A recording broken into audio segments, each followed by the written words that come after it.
Hi, everyone. We are live. Okay. Welcome. Happy Friday. Welcome to our Friday edition of Masterclass. We are so thrilled to bring you guys this session today, all about resume myths, mishaps, and mistakes. Before we get into the session, I just want to do a quick overview. If you're new to the Mom Project, welcome. We're a digital talent marketplace and a community where you can realize your full potential. Through our marketplace, we connect you with job opportunities at family-friendly companies. And through our community, we provide you the support and the tools and connections you need to keep moving on your working journey. So we got our girl, Ashley Cash, back, the 100K plus resume writer. I'm so happy to see her. It's been too long. I feel like the last time you did a virtual session with us, it was December, like the boot camp that we did like back in December. Oh, I probably still had hair. Yes. So she's back, and we're going to do a session all about dismantling the resume myths that make updating your resume confusing and frustrating and overwhelming, and sharing tips and techniques that get you interested and interviews, because that's what we need. Me and Ashley were just talking about that before we got started, about how this is the time to really like craft your resume to the best of your abilities so you can go out there and get the job that you want. So I'm going to let Ashley take it away. She's going to get into common mishaps, mistakes that you've been doing, how to fix them, and get us revamped into this resume workshop. Let's go. If you're ready, Ashley, take us away. Awesome. Okay. Hi, everybody. I'm Ashley Cash, and I am just thrilled to be here. So, one small note, I am not actually looking directly at the chat. We're going to do questions at the end. So, you certainly may use the chat to ask questions as we go so that you don't forget. But just know I won't be actually answering the questions like as they come in. We'll do that at the end. So, by all means, use the chat. I will be asking you guys some questions so you can, engage with me and all that good stuff. But let's get to it, right? And happy Friday. In the chat, real quick, I know I'm not seeing it, but in the chat, real quick, can I just get like maybe some praise hands or a thumbs up? Happy Friday. We made it another week. And I don't know if your kids are home for the summer, but my 3-year-old is. And and in case you're wondering what is this going on behind me, a good friend of mine, I'm traveling, and he was so kind to let me borrow his office for this class. So he's an avid shoe collector. He's a sneakerhead, as it's called. So these are all his shoes and his gamer chair that I'm sitting in. So no, this is not something that I'm all about, but he was so kind to let me use his office. So a little bit about me. You see on the screen on a picture back when I had hair. I just wanted to share a little bit about me. That after a 14-year crazy whirlwind career with big companies that you know and love, like Coca-Cola, Whirlpool, Globe Life, I had the opportunity to hire, fire, and manage teams, basically just becoming a decision maker in some pretty big organizations. And that's where I got the inside scoop on how hiring and salary decisions get made. A lot of people, I think, in this space tend to have a background maybe in like HR or recruiting, but my perspective is from someone who is the decision maker, the person who is saying, I want to interview this person, I want to hire this person, this is the salary that I want to offer this person. And basically what I do is I teach high income, high impact professionals how to maximize their marketability. So before I used to kind of talk about that, like I write resumes, and focus on interview prep and salary negotiation, which I do. But really, when you think about it, it is all about how do I, if I'm going to be working, how do I maximize my marketability? How do I become that total package? And so that's what I help my clients do.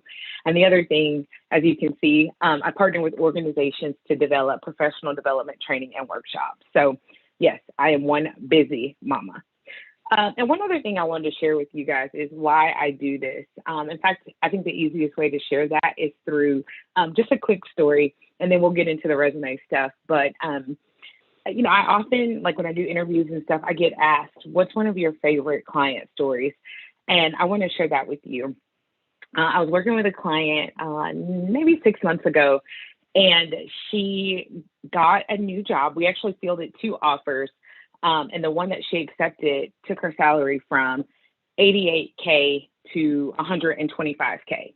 Okay, so 88K to 125K. Okay, go ahead and put hello new tax bracket in the chat for me, right? Hello new tax bracket. So we were thrilled. And I was just like, hey, I'm so proud of you. You should be so proud of yourself. And I go, okay, so what's the first thing you're going to do when you get, this new check or whatever? And she goes, I'm going to put my baby in golf lessons. And I don't know why, I don't know what I was on that day, but it just like stopped me dead in my tracks, because she goes on to say that like it's something that she's always wanted to do. It's something that he's always expressed interest in, but it was just something that she could never afford to do. And so for me, not just, enabling or empowering or showing people how to get better jobs and bigger salaries, I always think about the ripple effect that has on families and on our communities. And so for me, that is a big part of the work that I do. I just think about the ability to, give professionals, women specifically, more confidence in their talents and their abilities, but also the ability to be well compensated for what they bring to the table, right? And when I talk about this client going from 88K to 125, I'm not talking about, oh, she went back to school or anything like that. It literally was, again, maximizing her marketability in the marketplace. And so that being said, I just want to show you some quick math to really illustrate why I do this. So what you see on the screen here, and again, this is about resumes, so we're not going to go crazy deep on this with charts and things like that. We're really going to talk about resumes, but I put together this quick chart after that conversation with that client, because I was thinking about, you guys have all heard about the wage gap, and there's much debate about that. But I was really thinking about, okay, what does it really cost us to not earn what we're worth? What is the true cost? Not just, every 2 weeks or month to month, but like over our lifetime. And so what you see on the screen is a chart that illustrates that. It is the actual cost, okay, in real dollars for what it costs women in wages and wealth over the course of their career. So you'll notice that year one of the typical woman's career, the wage gap in earnings is about $11,400.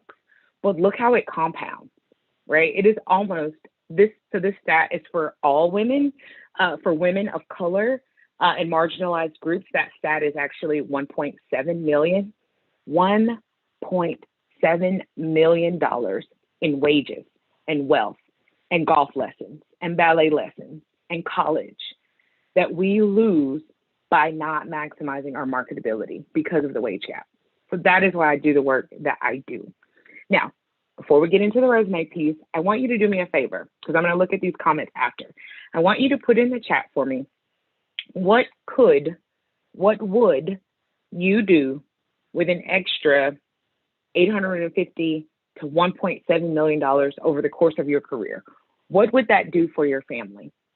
So just put it in the chat. If you can't, enlist as many things as you can think of.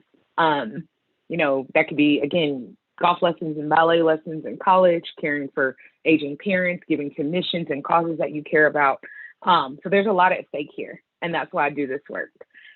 Okay, so as you guys are putting what you would do with that additional money, those additional wages that you could be earning by maximizing your marketability, we're going to talk about today's agenda.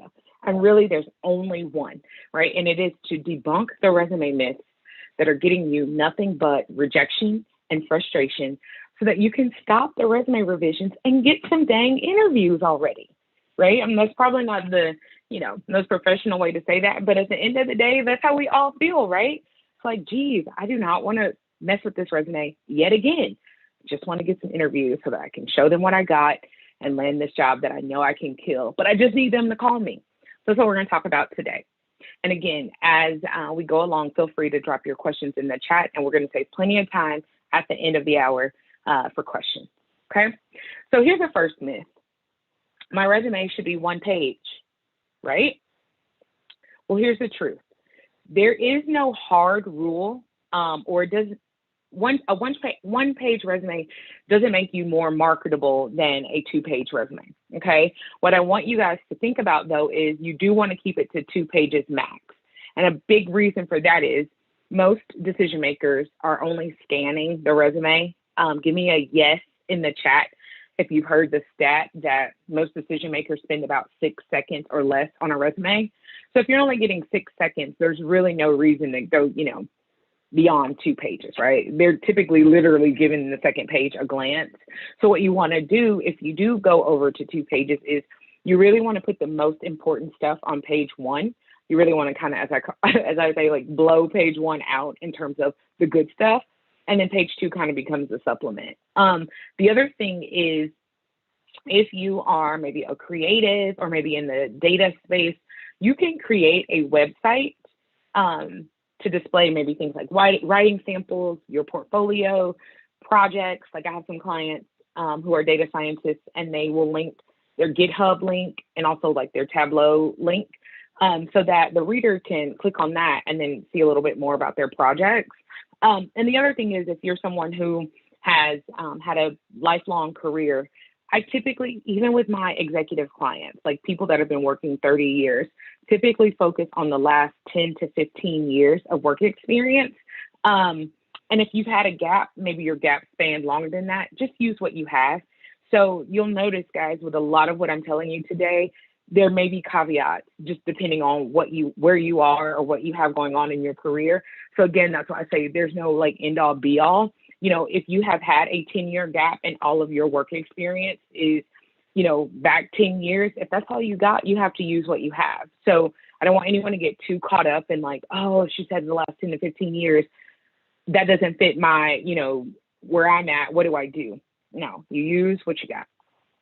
All right. Myth number 2, I should update my resume for the job for which I'm applying. That's what Google said. That's what all the gurus say, right? Every time I apply to a role, I got to get this resume out and I'm tweaking it. I'm spending an hour on that and an hour on the cover letter. And 2 hours later, I have still not applied to a job. Give me a yes in the chat if you can relate. Just I have to know. Is this you? So that's actually a myth because what I teach my clients to do from no matter what the job letter from literally level from student to executive, what I teach them to do is to get specific. In other words, pick a path. If you are sort of applying to every and anything that kind of looks good or something you're like, oh, I'm interested in that, or I could do that, or oh, my friend is doing that, I'm going to give it a shot and kind of put my name in the hat. And you're trying to tweak and mold your resume for all these different sort of job types. The cure for that, okay, like I'm going to lean in a little bit. The cure for that is to get specific, okay? Interviewers are looking for, or decision makers are looking for experts, right? So to give more context around that, if you are someone who, let's say, is a digital marketer, and as a digital marketer, you probably have all kinds of skill sets. You might know SEO, you might know social media, you might know paid ads or paid search, all the things, right? But what you want to do is you really want to sort of brand yourself or really figure out what is it that I specialize in, right? So if that's paid search, you really want to create a resume around that paid search skill set. You can still apply for digital marketing roles, but again, you're honing in on the thing that you're the expert in, right? So it may seem counterintuitive to sort of pick a path, a career path or a role type and stick with that. But it's going to save you so much time and headache because you really then get to kind of position yourself as an expert. And positioning and packaging, that is the key to these big roles and these big salaries, right? It is, I am an expert. I'm a digital marketing expert. I specialize in paid search, for example.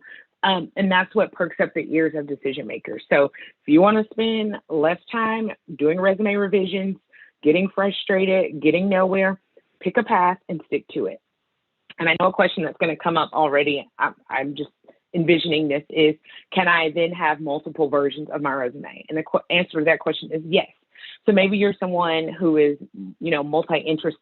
multi-interest or multi-talented, right? So keeping with our digital marketing example, maybe you are an expert in paid search, but you also, have a lot of experience and expertise, let's say in social media marketing. And you really want to, potentially either pursue a role with an emphasis on paid search, or maybe you want to pursue a role with an emphasis in social media marketing. My suggestion would be then to create two versions of your resume, one that has a heavy emphasis on paid search and the other that has a heavy emphasis on social media marketing. Depending on the role, you just grab the correct resume. Again, the more focused you are, the more interviews you're going to get. All right, so let's talk about another myth. All jobs on my resume should have an equal amount of detail.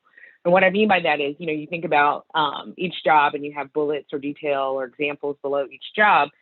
Should all of those be created equal? And the answer to that question is absolutely not. In fact, I beg you, don't do that. Don't do it. And here's why. Again, when we talk about packaging and positioning, right, in a way that maximizes our marketability, the number one rule you need to know is tell them what you want them to know.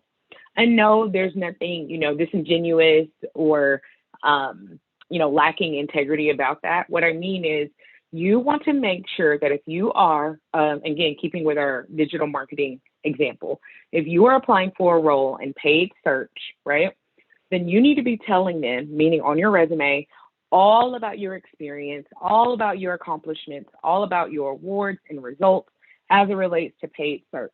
Okay. Some of the other stuff that you've done, while it's great in terms of your career, it's not necessarily the thing that you need to lead with.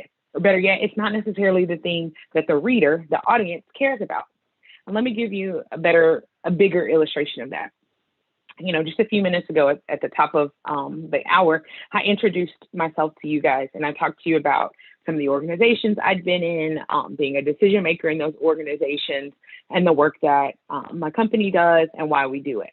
What I didn't tell you is back in college, I interned at Panera, or my first job out of college was at Walgreens, right? I didn't tell you guys any of that because one, you don't care. And two, right, knowing my audience, knowing the capacity that I'm in front of you today, I'm only telling you the stuff that positions me or packages me as someone that you should trust and listen to. So it's not that like I'm living a double life from interning at Panera way back in the day, but it's really all about if you only have a few seconds, in this case on a resume, to make an introduction or catch the person's attention. We want to lead with the things that are going to be important to them and that are going to lead them towards a yes, right? That's what we want to focus on. So type that in the chat. We want to lead them to a yes. And a yes comes in many forms, right? The first yes might be that phone screen or interview.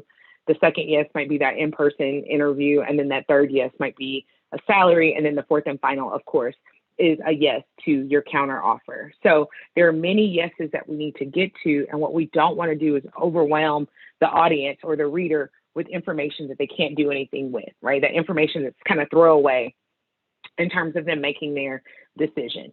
So that is why all of the detail on your resume for each role should not, be the same amount, because in some roles, you're going to have more, accomplishments. You're going to have more experience. You're going to have better or key clients that you want to really call out and build out. And for some jobs, you may not have that. So I have on the screen for you just kind of an example in case you're wondering, like, what could that look like? And so here on the screen, for things that are maybe a little bit older and or things that may be a little bit less relevant, you can literally just list it out by title, the company, city, state, and the years. You don't have to give detail or bullet points to every single job. And that way you save space, that real estate space, for the important stuff, the things that's going to lead the decision maker to a yes. Okay, so let's talk about some mistakes that I see quite a bit when I am looking at resumes. And this is kind of an easy one, but this is also something that I get questions about where people are like, I know I'm supposed to know this, but help. So people often wonder what tense should they use when they're writing their resume. And it's actually a really easy rule, and you see it on the screen. Past tense for past roles, right, because it's in the past. Present tense for present role, because it's the present. And third person for bios and Elmo, okay? So the only time you're referring to yourself in third person, like, Ashley Cash is a resume writer, is when you're writing a bio or if you're Elmo. Otherwise, don't refer to yourself in third person. Mistake number two. This is one that I think people either forget about or don't really realize or understand why. Mistake number two is listing your full address on your resume, and there's a couple reasons why. The first one is with technology, the way that it is, it makes it absolutely easy for people to literally Google your home and look at it on a Google, Street View.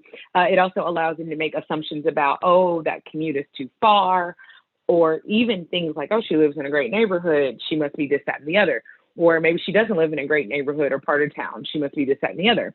So there are things that even putting your full address can create bias or even subconscious bias in people. So you don't want to provide that level of detail. It's not needed, right? Think about it. Like, why would my full address need to be on my resume? So city and state is perfect. If you live in a metro area, like I'm based in the Dallas area, I live in a suburb of Dallas, but like on my resume, I would have Dallas, Texas, right? Because the suburb I live in, no one knows about, or no one knows, offhand, they know Dallas, not the burbs. So city and state is perfect. If you live in a metro area, feel free to put that metro area. I have clients who live like in the Bay Area, and they'll put, Bay Area, California on their resume. So again, no hard rule there. The other thing is if you are relocating or attempting to relocate, just go ahead and use the city and state of the place in which you want to relocate. And then if you're looking for a remote role, go ahead and put your city and state and then /remote. So that way, at a glance, the reader knows that you're looking for a remote role. Okay, mistake number three. This is a big one. And it might seem a little bit contradictory given the fact that we're having a resume masterclass right now, but a big mistake that a lot of people make is taking advice from anyone who will give it. And what I mean by that is sometimes I'll have people come to me and they'll say, actually, you take a look at my resume, and I give them feedback. And I'll say, I see this going on, or I'm not seeing the impact, or I don't see a clear narrative, or at a glance, I can't really tell what you do best.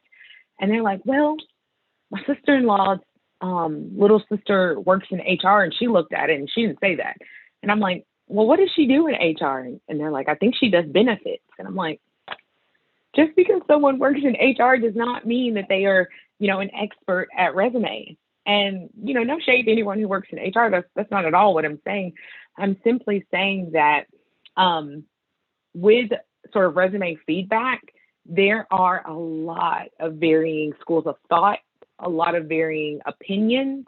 That's part of what makes it so confusing and overwhelming to write your own resume because, this expert saying this and that expert saying that, or a friend did this on a resume and she got a call from Amazon. And so there's all these different things that we want to try to incorporate to make sure that, our resume is the best, or we, again, take advice from old supervisors or, that friend who works in HR, what have you. But it's important to remember that opinions can widely vary based on that person's own perspective and or experiences, right? So the thing that I want you to remember is that you are the expert on your skills and experiences, okay? There are a couple things, best practices, let's call them that. There are best practices for resumes, but at the same time, you probably know people who have a not great resume that have gotten jobs or gotten calls from companies, and you're like, what the heck? Like, I've seen their resume. It's terrible. And that's exactly what I mean in that there's so many different things that go into, a resume being pulled or what catches the eye of a decision maker. You will drive yourself crazy trying to make it perfect when really what you want to be focusing on is kind of what I talked about before, right? Kind of choosing that path, making sure that the relevant job experiences, accomplishments, key clients, that those things are front and center. And don't get so caught up or spend too much brain power or energy on one page or two, or, should I write the full name of this organization, right? Don't make yourself crazy. So let me know in the chat if that put your mind at ease, right? Just give me a yes in the chat if that helped someone. Want you to take a little bit of pressure off because it's not supposed to be, this hard, this difficult, this overwhelming. Let's talk a little bit about mishaps, right? These are those unlucky accidents that people don't even realize it's happening to them until it's too late. So the first mishap that I want to talk about is the one where people have too much fun with formatting. And some of you are probably like, oh man, I'm supposed to have a boring resume. I'm going to show you. So here's the first thing that you need to realize. For most of us, we are going to be applying for jobs online through a company's career portal. And when you apply for a job online, your resume is ingested by the ATS, the applicant tracking system, right? And basically, it's software that is scanning your resume for keywords, context, phrases, education, etc. Right? So it's software. It's not a human, and it's literally just scanning for.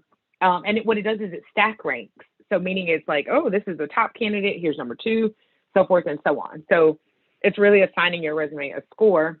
It's putting you, I'm sorry, in the yes or no pile, and then if you're in the yes pile, it's giving you a score, right? 1 through 100 or 1 through 10, however many yeses there are. So if you know that that's the first place that your resume is going to be consumed, you have to play nice with the gatekeeper. You got to give the applicant tracking system what it wants. Okay. So you can use your cover letter and your portfolio. Remember, I talked about creating a website that maybe has more detail or a little bit more creative spin if you're creative. And then you can use color and headers for visual interest. But let me show you what you don't want to do. Don't mistakenly do this. This is a big mishap that people don't even realize. Oh, wait, hang on. There we go. So this is just like a resume example I pulled offline. It's not anyone specifically. It looks cool. Visually, it looks really cool. But there's a couple things going on with this that is not going to get you the results that you want if you are applying to a position online. Okay, let me make sure I'm clear about that. If you are applying online, if you are directly emailing this resume to someone, no problem. You don't have to worry about that. But if you're applying online, this resume format doesn't work. And I'm going to point out why. First one is there's a photo on it. With the exception of real estate professionals, you don't need a photo on your resume. Hard rule. Again, bias, discrimination, all that jazz. You don't need a photo. If they want to see your face, they can look you up on LinkedIn. But they need to take the extra step to do that. A couple things that also don't work. This 2-column format, hopefully you can see that. So the applicant tracking system reads left to right like we do. So it doesn't always know when a column ends and one begins. So that's another reason why, like, if you upload it to the applicant tracking system and when it basically takes your information out, it just kind of gets all garbled up because it's looking for, reading just line by line. The other thing is that the applicant tracking system does not read graphs or charts. So although like this languages thing looks cool and the interest and the skill bars looks cool, the applicant tracking system is not tracking that. It's not reading that. It's not set up to read those things. So ultimately, over half your resume is not even usable when you use a template like that. Now, if you want to, again, use a beautiful template like this, you may, but what you want to do is you want to have a plain text resume to upload online and then use your beautiful designed resume to interview directly to someone as like a PDF and or to use it in an in-person interview, if and when those ever come up again or happen again. If you are a creative, let's say maybe you're a graphic designer, I get that question a lot, like, what about that? Same rule applies, right? You're going to use a more plain text resume for your upload. You could even, in some companies' career portals, it will enable you to upload different documents.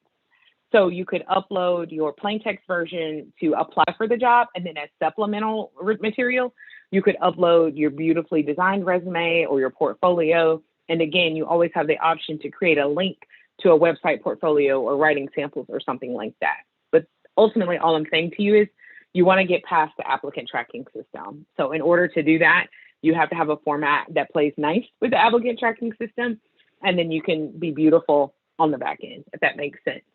I'm going to harp on this one last point, is that if you purchase a resume template, like from a place like Etsy or other services, which I love, #shop small, you just want to make sure that you avoid templates that are text box and or table heavy, because again, those are not applicant tracking system friendly.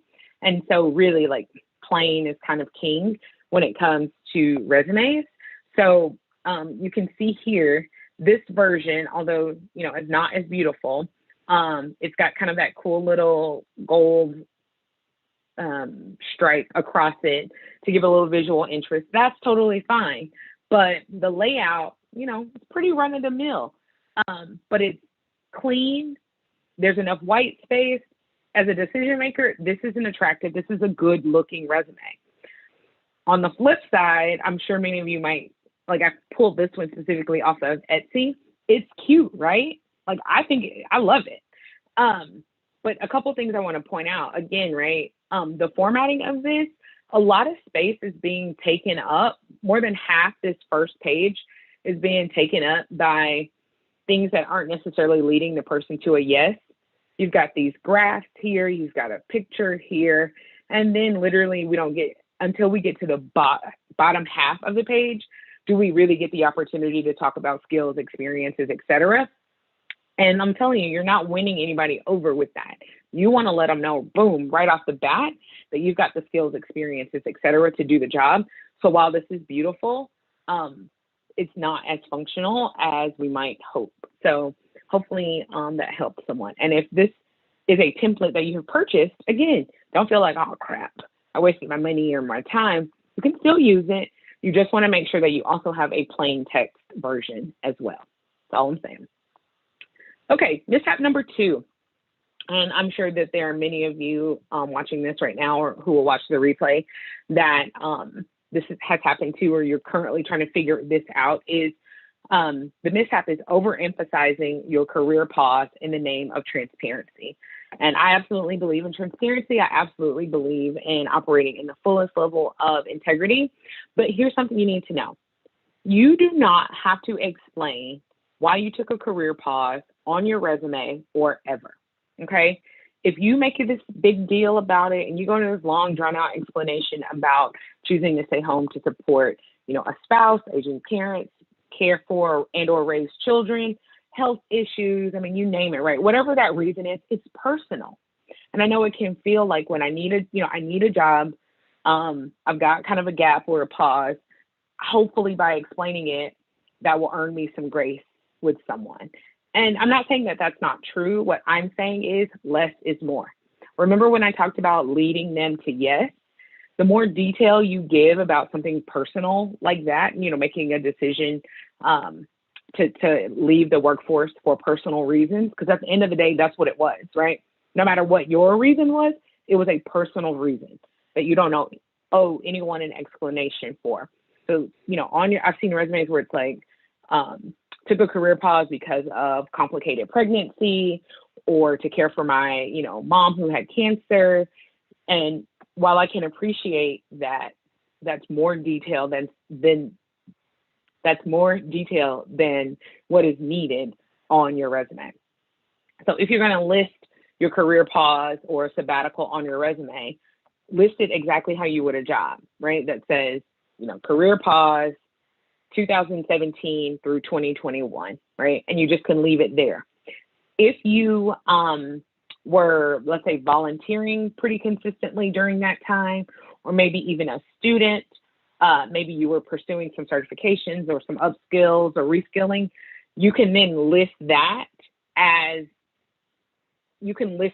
sort of like the job, right? So instead of saying career pause, don't even put that, just put, student at, the University of Texas or whatever, and then talk about, your coursework or what you were doing. So all I'm saying is, I'm not saying you need to be ashamed of your career pause, but what I am saying is you don't need to overemphasize it. And I know that there are some questions that are going to come up about that here in about 5 minutes when we open the floor up for questions. So I'm more than happy to, dig deeper into that. But I just want to give some people some permission to not be ashamed, to not overemphasize, to not overcompensate by over-explaining their career pause. You do not owe anyone an explanation. It is personal. Okay. All right, and then my last and final mishap. Again, this happens quite a bit. Let me know if you can relate to any of this. It is overloading your resume with everything you've ever done to prove that you are talented and capable. Okay, give me a yes in the chat if you feel like that's you. Just let me know you're still with me. So if that's you, if you're like, I don't I don't know what to write, so I'm just gonna write everything, I'm just gonna throw it at them. That is a mishap that you might not even realize is happening. And here's why. Remember, we've been talking consistently about leading them to yes, right? And also, before I go further, let me just say that when we talk about these like mishaps and these mistakes, it's everybody, right? Like I am a professional, I do this for a living, but I'm telling you, I have executive resume clients, executives who pay like thousands of dollars to work with me who have fallen into this mishap. Okay, so it is not a, career level thing. It's not a industry or education thing. It is, most people are not resume experts. So you don't know this stuff. I always joke around and say, there's a reason I don't cut my own hair because I'm not an expert in that. So I don't want anyone to feel bad if you have fallen into this particular trap or feel like I never even know what to say. So I just wanted to just put your mind at ease there. But the solution, and I know it may sound redundant, is just focus on what's relevant. And if you have heard that before, or you're hearing me say it now, and you're like, well, how the heck do I know what's relevant, Ashley? Ask yourself. In fact, go back and look. Is this on the job description? Right? So if I go back to our digital marketing example that we were talking about throughout this call, if you are looking for a digital marketing role with an emphasis on paid ads, and you find yourself on your resume going into great detail about a job you had as like an account rep in sales early career, and you're giving all this, information about sales and quotas and this and that and the third, is that really relevant though to digital marketing? And if you're like, well, yeah, kind of, go back to the job description. Do you see any hint under key responsibilities or key duties that talk about, being an account manager, meeting sales quotas, etc.? If you don't see it explicitly there, the answer to that question is no. So that's a great way to just know, like, should I be including this or not? And don't be afraid to delete. I'm telling you, less is more, because decision makers, we want to hire experts. We want to hire experts and not jacks and jills of all trades. Even I have some clients who are like, but I wear a lot of hats in my role. And I'm like, that's great, but you have to be an expert in something and then be an expert in that thing with the ability to manage other priorities or other projects or lend expertise to other things. So don't be afraid to be an expert in something. The third and final thing about this one mishap about kind of focusing on what's relevant or overloading your resume with things that don't necessarily matter is decision makers, applicant tracking systems, recruiters, we are actually very black and white. I have clients all the time say, oh, I put that on there because I felt like if they saw this, they would think that. And I'm like, if a decision maker is only spending 6 seconds max on a resume, that's not enough time for them to make assumptions or make inferences. Literally, if it is not on the page, because we don't know you personally, it's not a personal thing. We don't know you personally. All we have to go by is what you have on that paper. So do not count on assumptions or inferences like, oh, I put that there so they would think this or that they would think that. Not really how it works. So if you want me as a decision maker to know something about you, say it explicitly, but make sure it's relevant to the job for which you are applying. Okay, so now we are ready for questions. This time has flown by, but we wanted to leave plenty of time to make sure we got to as many questions as possible. So I'm going to turn it back over to you guys. Fire away, and I'm going to get through as many as I can. Yes. Okay. What an amazing session. I was even telling Ariana, who's on the back end right now with me, that I was taking notes myself. So, the first question that we have is, how do I translate my time at home or a gap to equate to business experience? I know you touched on that a little bit, Ashley, but if you could go a little bit deeper on what are just some quick ways, transferable skills that mothers might have that they can definitely add on their resume that can show that they've been, still working during this time. Yeah, listen, every mom has a full-time job, right? Whether you work outside the home or not. If you are a mother, you have a full-time job. And so I think the first thing is to think about what is relevant to the thing in which I want to be doing, right? That is like literally the first thing. So I'm going to keep with my digital marketing example just because we've been doing that for a while. So you want to be thinking about, okay, what are some of the skills that are needed, in digital marketing?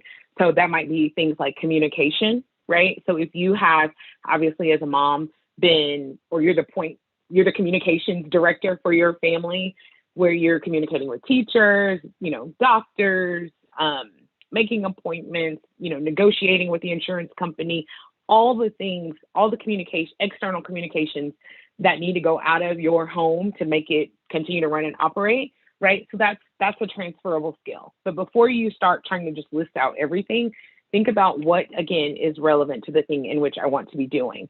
But negotiation is another one. We negotiate every day, whether we think so or not. That could be with our family members. I negotiate with my toddler unsuccessfully every day, but in businesses or companies that we do business with, et cetera, et cetera. The other thing I want to talk about with anyone who might be a stay-at-home parent or partner right now is if you have been, again, volunteering in any capacity, paid or unpaid, at your child's school, maybe your partner's business, maybe you're like their part-time assistant or bookkeeper or whatever, at your place of worship, with an organization near and dear to your heart, like whatever that might look like, count that. Again, you can list that as the same way you would a job to say, assistant bookkeeper or personal assistant or whatever that is. And if you have things that you're doing or skills that you're using in those roles, put that on there. You do not have to have had a paycheck or a title even to list that on your resume. I love that. And I hope that whoever asked that question was able to jot those down real quick. You can use those skills on your resume. Okay. One that we got from the YouTube chat was, how do I explain short career stints? For example, 6 to 8 months, something that's less than 2 years. So it doesn't look like they're just jumping all over the place, right? So how do they explain that without making their resume 5 pages long? Yeah. So if it was a short assignment, let's say it was like a contract or short-term assignment, put that right beside the job title. So digital marketer, short-term contract. So then you're basically telling them. If it was contract, same thing, right? Contract position. If there's more to it than that, let's say maybe your military spouse and you relocated because your partner was stationed or reassigned somewhere, you can add that as maybe the first sentence underneath that. So you could say short-term position due to military relocation, or you can use your cover letter to explain, like, I'm a proud military spouse, so I've had the opportunity to kind of move around a bit, but I'm committed, XYZ. So that would be my recommendation for that. If it's not contract or like a short-term assignment, there's not really a way to explain it on the resume. What you can do is either, if you have gotten a lot of great results from it, focus on the results. Again, lead with what you want them to know. Don't make a big deal that it was a shorter thing, but if you kick butt in 6 to 8 months, let them focus on that. That would be my top advice for that. Don't make it a big deal. Okay. Something about going off of leading with what you want them to know. A lot of the women in our community, unfortunately, face ageism. And one question that came through was, do you recommend deleting dates from education or professional experience to avoid ageism? From a resume perspective, do dates matter? Especially when it can, hinder somebody and their just like chances of landing the job? Yeah, great question. And ageism honestly can work sort of on both ends of the spectrum, meaning if you are more seasoned, right, you're older professional, and or if you are younger, more junior professional, right? People make assumptions about what we can do based on our age all the time. So yes, I absolutely agree to remove those identifying dates off of things like the year you graduated college. if you are a more seasoned professional, if you graduated college in the 80s, 90s. I graduated college in the early 2000s. I don't even have it on mine.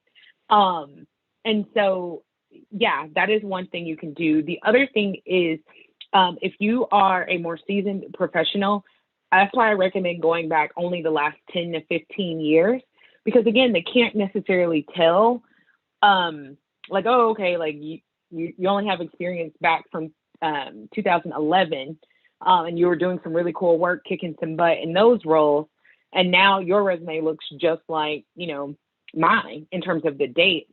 If you want to put prior experience, I'll go back to that slide just really quick. If you want to go beyond that,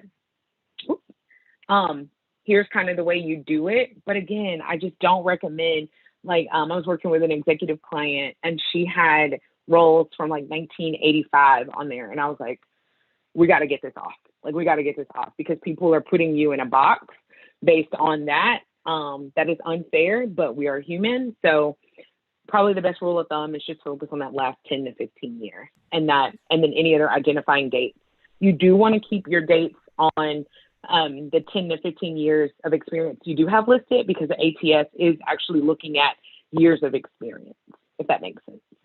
Yes, it does. And I hope whoever asked that question, that was really helpful for you, because like Ashley said, ageism is something that's very hard to avoid. And, it's really on the employer. So do your best with the amazing experience that you have to still show that you are the great person for that role. So Ashley, now this is a big resume question. How many resumes should I have depending on the different jobs that I'm applying for? Do moms need to create 15 different resumes? They already have so much that they have to do. How many resumes are too many? And what is, the good amount of resumes to have for the different jobs you're applying for? Yes. So the first part is no, ma'am. And if there's some men watching this, no, sir. No, nobody. Okay, if you're not a sir or ma'am, no person, no human being needs to have, 15 versions of their resume. Again, that's what keeps us overwhelmed and frustrated and discouraged. And so I'm going to say this, but I don't want anyone to like hang on to this as like gospel. Typically for my clients, the max I am willing to like allow is 2, right? So I gave the example where, actually, I'll give an example. I had a client who had a career in like event planning, event design, but also had dabbled a little bit in copywriting. So like completely like unrelated things. But she was open-minded to either. So we had an event design resume and like a copywriting writing resume that showcased some of like her work that she'd done on the side, et cetera, et cetera. That was it. Like your brain, your capacity to look for, apply to, interview for, probably more than 2 paths is limited in addition to everything else we have going on. So I wouldn't say it's like a hard rule. And I would treat this as more of like a recommendation to really, really kind of just zone in on like 1 or 2 paths and create the strongest resume or resumes possible for those 1 or 2 paths and call it good. Trust me on this. Yes, because I feel like when you're doing multiple resumes for multiple different industries and multiple different titles, you're just throwing a wide net. Like Ashley said, you need to hone in on those industries and those specific jobs, and then keep it at 2, people. Keep it at 2. Okay. Do you recommend using sites like JobScan to screen your resume like an ATS system would, just so you can see different keywords or like what that system would pull? Is that something you recommend to? Yeah. Okay. Yeah. There's another one. I think it's like resume.io or something like that. If you Google it, it'll come up. I don't have a problem with those sites, especially if you're kind of doing a DIY resume. I think it's a good thing. Here's the one thing to remember, going back to what I said before, don't overly rely though on, jobscan.co or whatever. You might only get a 60 or 70% hit back from JobScan, and that's still good enough.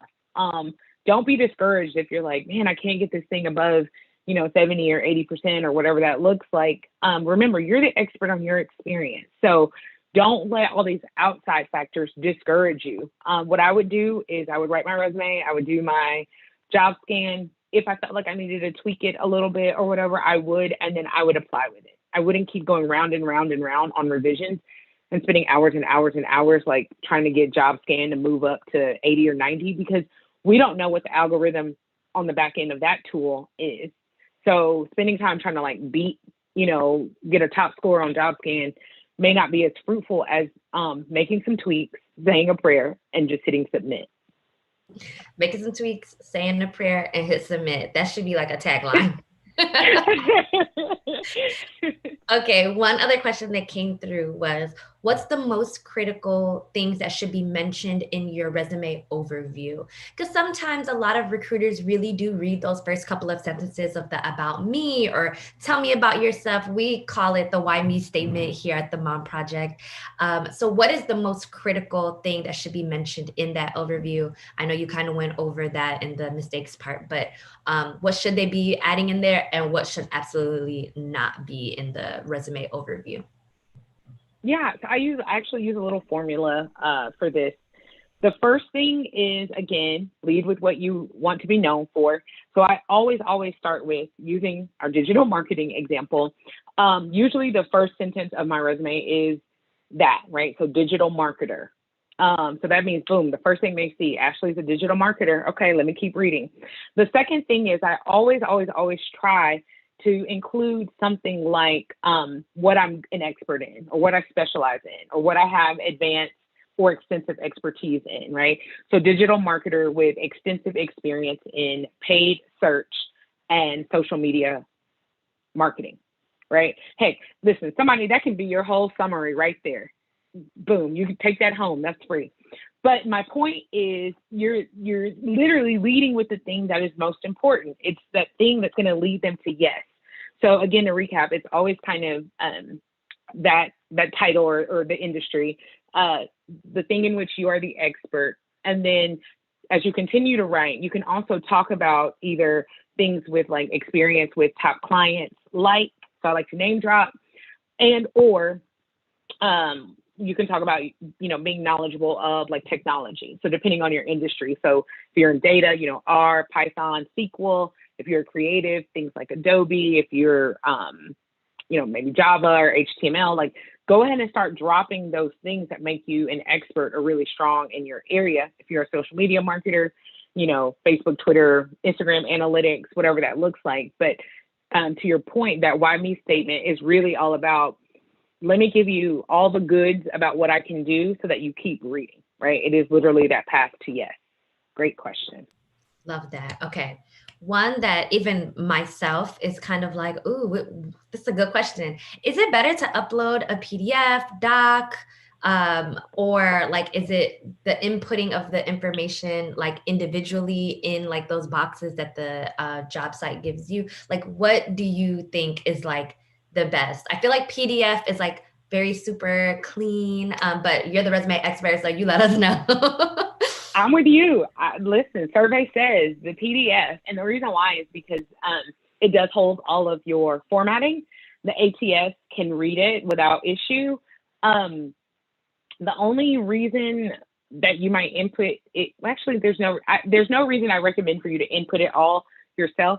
And heck, nowadays you will input your information, and then it's like, thank you for uploading your resume. Please type out all of your job history, and it's just like, that turns people away. It's like, it's too much work. It wasn't meant for me. Exactly. Like, I'm going to let this bless somebody else. Like, absolutely. So yeah, if and where you can, PDF for sure. Okay, PDF for the person that asked that question, PDF is the way to go.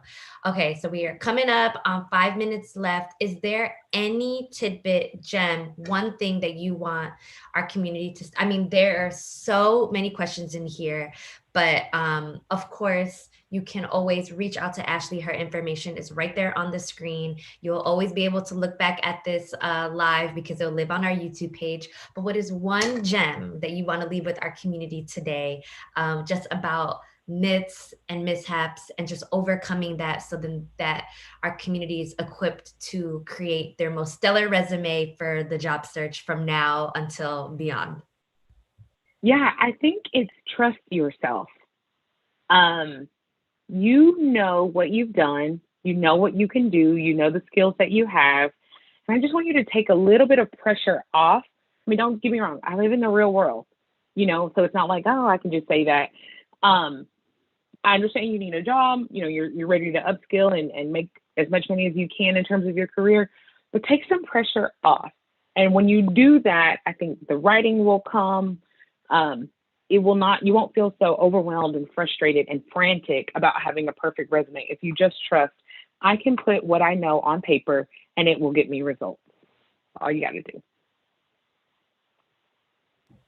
I love that. Thank you, Ashley. I mean, you are legit the 100K resume writer. I everything you do it works. So I want to thank everyone that tuned into this session. If you did RSVP, you will be getting a follow-up email with the session link and resources that Ashley has handpicked for you guys. It's a link. Follow it, go to it. Please reach out to Ashley. Follow her on Instagram. She's so cool. She's always posting things about her and just being a mom and just being like an awesome person. And she really knows her stuff. So reach out to her, email her, do a resume review. We can't thank you all enough for joining us today. Ashley, thank you so much. Hopefully, you're going to be back. Trust me. I'm going to try to get you back. But thank you all for joining us today. And we hope that you enjoy the rest of your Friday. So have a great weekend, everyone. And we'll see you next time for